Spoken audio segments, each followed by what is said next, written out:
Welcome everyone to my short talk on long-range dependence of stable processes.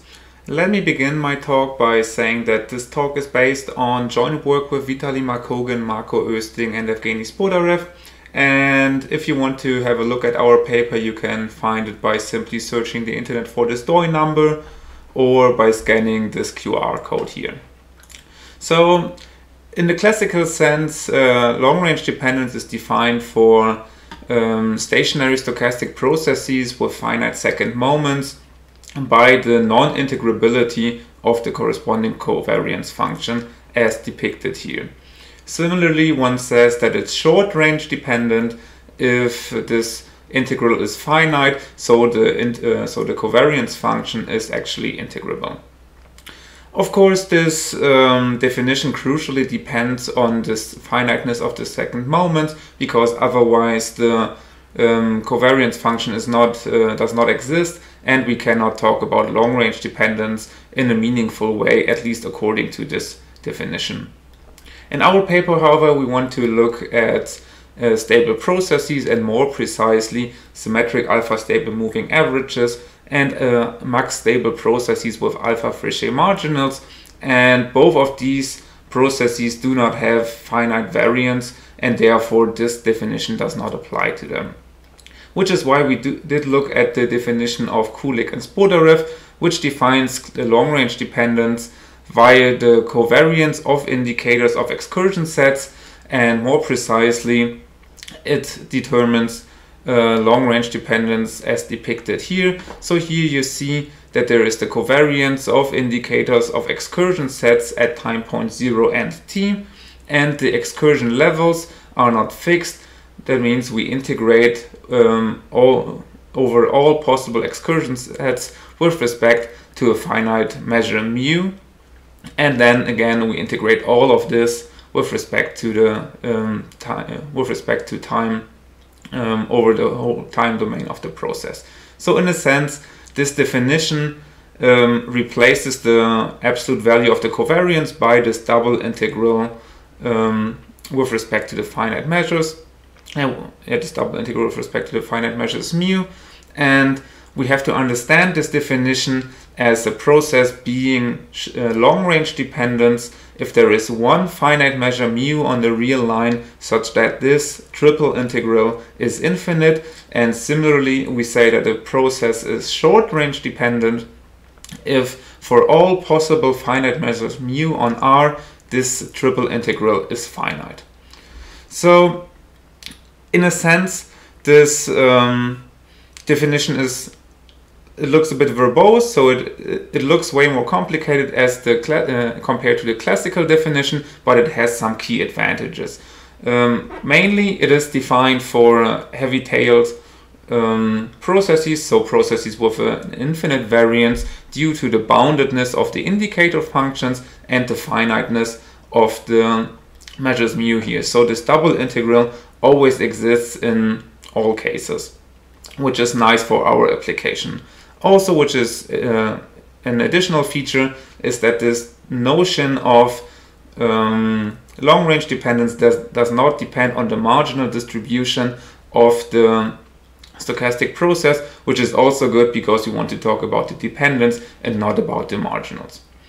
Still, this definition might feel a bit weird, first because one does not know where this quantity, this triple integral, is coming from. Sadly, I do not really have a lot of time for motivation, so let me simply state that same as in the classical definition up here, this quantity that we use appears as a limiting variance in a functional central limit theorem, namely a central limit theorem for the volume of excursion sets. And this is exactly the same as the original definition, because this also appears in the central limit theorem.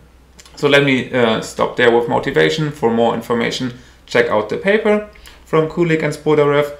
And let me continue by explaining how we evaluated this triple integral. Because this might be a bit complicated to evaluate, we made things a bit easier by looking at positively associated processes, for which this covariance is always non-negative. in a sense, you can think of positive associatedness as being a generalization of positive correlation, which is why this covariance is always non-negative. With that being said, let me introduce a bit of notation in order to calculate this triple integral. So let us denote this the Fourier transform of this finite measure mu by mu hat, and then we denote the marginal characteristic function of x0 and xt. Since by stationarity they have the same marginal characteristic function by phi and a joint characteristic function by phi of t. Then in our paper we found that this triple integral can be rewritten as depicted here. Still, this might be a bit might look a bit complicated, but in a sense this helps us because now the role of the measure of this finite measure mu is inside of the integral via the Fourier transform. And remember that if we want to check long range or short range dependence, we will have to evaluate a lot of measures mu. But in the long range dependent case, it's even easier. We only need to find one finite measure mu such that this triple integral becomes infinite, and therefore this can help us, this theorem can help us to check for long range dependence by simply taking a specific finite measure mu, for instance the Dirac measure concentrated at 0, because in that case this product here is simply equal to 1, and therefore if we want to check for long range dependence we need to evaluate this triple integral by plugging in the characteristic functions for our specific stochastic process.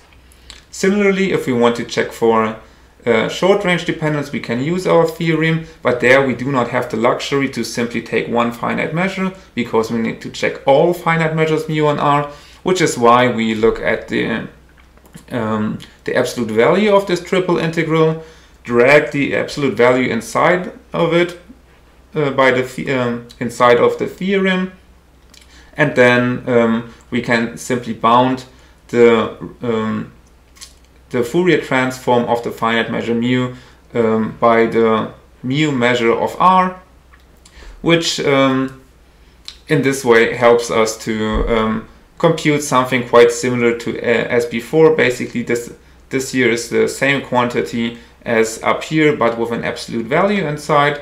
And now what we did in our paper was to look at specific stochastic processes with infinite variance. So we are in this setting, and there we knew what the characteristic function of these processes is, and we plugged that in and tried to find conditions such that this process is either short range or long range dependent. So one specific process we looked at were symmetric alpha stable moving averages, which are nothing but shifted kernel function integrated with respect to a symmetric alpha stable random measure, which has a Lebesgue control measure. And in order to stay in a positively associated case, we had to ensure that this kernel function m is non-negative. And if we did that, then we could find that x is short range dependent if m is an L alpha half, and it's long range dependence if this double integral with respect to the minimum here is infinite. So in a sense there is still a gap between these two conditions, which is somewhat a shame, but we couldn't close this gap completely. But what we could indeed find was that if this kernel function is additionally eventually monotonic, then this short range dependence condition is actually an if and only if condition. And for the max stable processes with alpha Fréchet marginals, we also found an if and only if conditions, but sadly I do not have time to mention this, so feel free to have a look at our paper.